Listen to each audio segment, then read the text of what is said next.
Throughout this course, I've developed a much stronger understanding of the complex ecological processes that help maintain the balance and functionality of our planet. One key concept that stood out to me, something I had little knowledge of before, is the ecological succession, particularly the distinction between primary and secondary succession. Succession overall refers to the natural process throughout which ecosystems recover and evolve over time following a disturbance. As mentioned, there are two main types of ecological succession. Primary succession occurs after a disturbance that either creates or significantly alters the existing substrates, such as volcanic eruptions, essentially starting an ecosystem from scratch. In contrast, secondary succession happens when an existing ecosystem is disrupted, but the soil or substrate remains intact. This includes disturbances like hurricanes, floods, tornadoes, and forest fires. These events may drastically change species composition and density, but they do not eliminate the fundamental elements needed for regrowth. One of the most engaging parts of this course for me was learning about the secondary succession that took place in Point Pleasant Park after Hurricane Juan.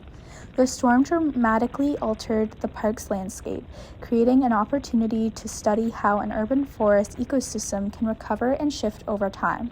This project opened my eyes to the resilience of nature and made me appreciate the dynamic ways ecosystems respond to environmental challenges. Before this class, I had really never considered the long-term impacts of disturbances or how natural ecosystems have built-in mechanisms for recovery and adaptation. While exploring potential audio clips to base my final reflection on, I came across a forest fire clip from freesoundeffects.com. The moment I heard it, I was immediately reminded of the major wildfires that struck Upper Tantallon in May 2023, a recent and deeply impactful event for the Halifax region.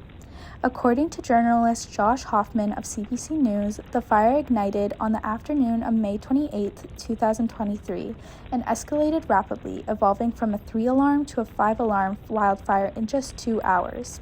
As the flames spread, approximately 16,400 residents were forced to evacuate their homes.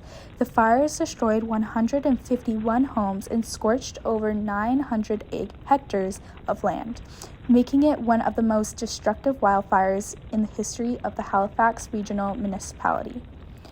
Fire crews battled relentlessly to bring the blaze under control, and it was finally declared fully contained on June 4, 2023. While the human cost of the fire was staggering, the ecological damage was equally significant.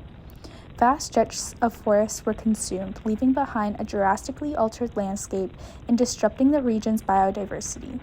Hearing the audio clip not only brought this tragedy back to mind, but it also made me reflect on the broader ecological consequences of such events, especially how natural systems begin to process and recover through secondary succession. Nearly 2 years after the devastating wildfires swept through Upper Tantallon, the community continues to rebuild and recover from the unprecedented destruction it caused. The scars of the fire remain evident across the landscape, not only in the homes lost and memory shaken, but also in the altered forest ecosystem. Surveys conducted in the area revealed the intensity of the blaze.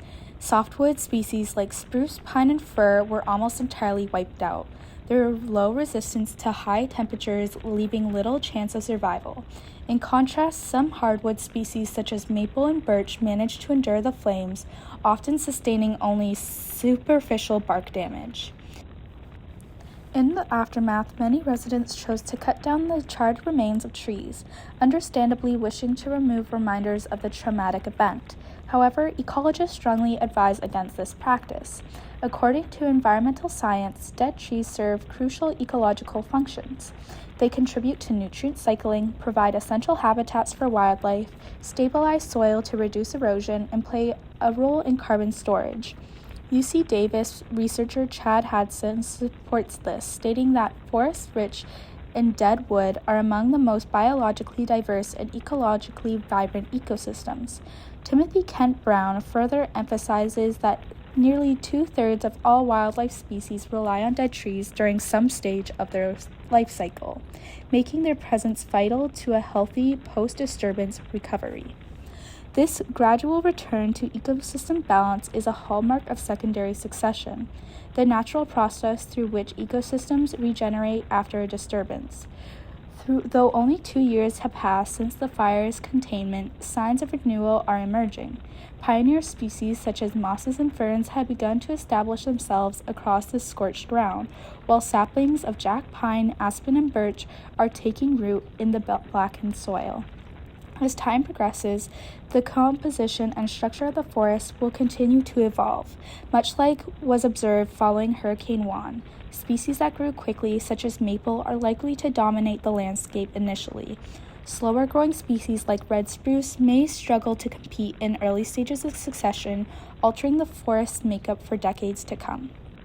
In the wake of the Upperton Talon wildfires, the province commended the Halifax Fire Department and local firefighting teams for their exceptional commitment and courage in battling the blaze and ensuring the safety of residents.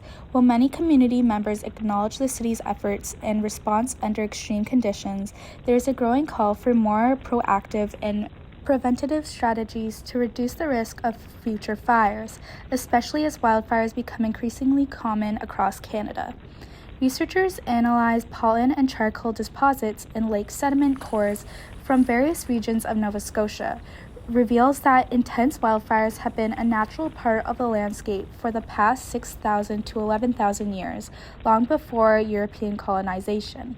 Before this time, Indigenous people developed a refined land stewardship practice that not only prevented catastrophic fires but also promoted biodiversity and habitat health. For thousands of years, they effectively managed fires as a tool to maintain meadows, grasslands, and other ecosystems, demonstrating a deep understanding of the role fire plays in shaping and sustaining natural environments. To reduce the risk of devastating wildfires like the one that struck Upperton Talon, I believe we need to turn to these time-tested Indigenous fire management practices. Indigenous communities possess knowledge of fire behavior and use intentional burning techniques to achieve specific ecological and cultural objectives. They carefully considered factors such as seasonal timing, weather patterns, fuel conditions, topology, and natural fire breaks. For instance, low-intensity burns in meadows were often carried out in early spring, while snow still lingered at the forest edge, to keep vegetation in check and maintain open areas. These methods were strategic and effective, displaying outdated myths of careless fire use. Reintegrating Indigenous knowledge into modern fire management approaches could be a key step in creating more resilient landscapes and communities in the face of a changing climate.